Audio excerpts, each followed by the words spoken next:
السلام عليكم ورحمة الله. وعليكم السلام ورحمة الله وبركاته. أعوذ بالله من الشيطان الرجيم. بسم الله الرحمن الرحيم. ومن آياته. أعوذ بالله من الشيطان الرجيم.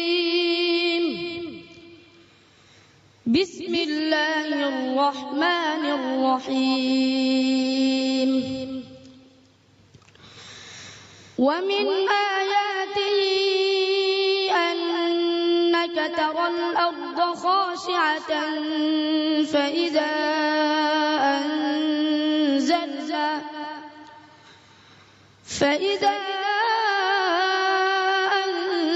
أنزلنا عليها الماء اهتزت وربت. إن الذي أحياها لمحيي الموتى إنه على كل شيء قدير. ومن آياته أن خلقكم من تراب ثم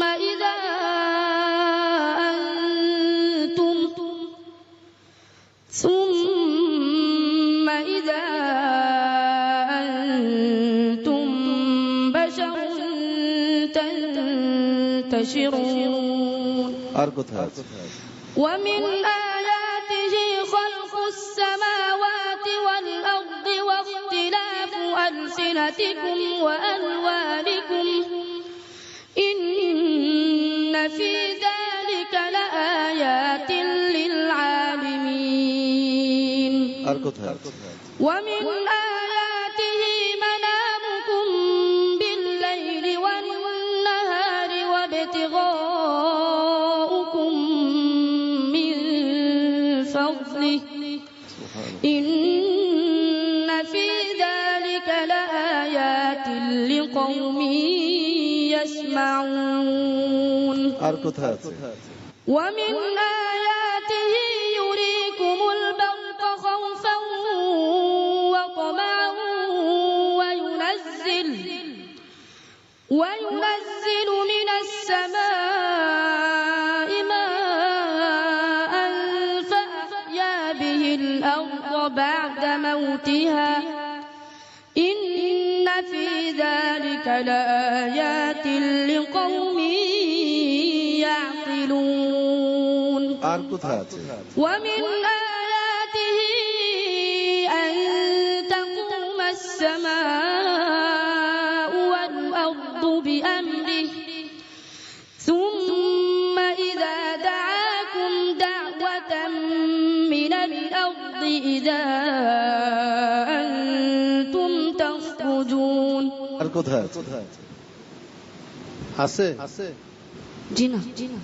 এই যে 21 পারার 5 পৃষ্ঠায় কয়টা পড়ছো? মাঝখানে একটা বাদ গেছে কিনা একটু খেয়াল করো তো। ومن آياته أن خلق لكم من أنفسكم أزواجا لتسكنوا إليها وجعل بينكم مودة ورحمة إن في ذلك لآيات لقوم يتفكرون. صدق الله العظيم.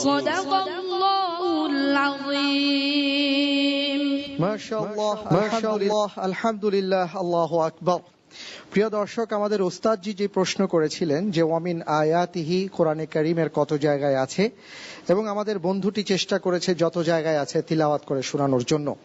ওয়ামিন আয়াতিহি এই শব্দের অর্থটি হলো যে আল্লাহ রাব্বুল আলামিনের নিদর্শনগুলোর মধ্যে এটা, বা নিদর্শনগুলোর মধ্যে এই বিষয়।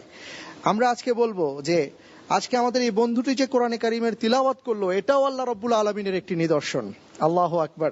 আমি চলে যাচ্ছি আমাদের সম্মানিত বিচারক মণ্ডলীর কাছে। প্রথমেই আসছি বিশেষজ্ঞ বিচারক মোহতারাম হাফেজ আব্দুল হক আপনার কাছে। জি আলহামদুলিল্লাহ, আল্লাহর শুকর।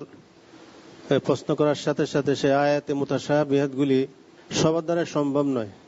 আল্লাহ তাআলা যাদের প্রতি ইহসান করছেন, মেহরবানি করছেন, যাদেরকে সেই মেধা আল্লাহ দান করছেন, তাদের দ্বারাই সম্ভব। এবার আমরা আসছি আমাদের আরো একজন বিশেষ অতিথি মোহতারাম মাওলানা মহিউদ্দিন আপনার কাছে। মনে হচ্ছে যেমন আকাশ থেকে বৃষ্টি বর্ষিত হচ্ছে, এবং সে একটি আয়াতে তেলাওয়াত করেছে, আকাশ থেকে বৃষ্টি বর্ষিত হয়, মরা জমিনকে জীবিত করে দেয় আল্লাহ পাক। সুবহানাল্লাহ বিহামদি সুবহানাল্লাহিল আযীম।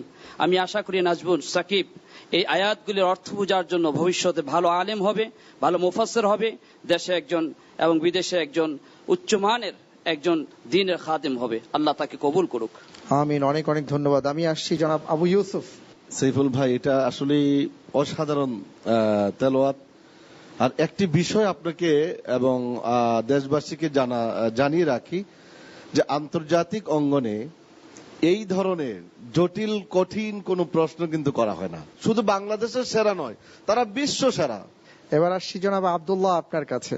তার পড়ার যে সুর, সে সুরের মধ্যে আরেকটা নিজস্বতা আছে।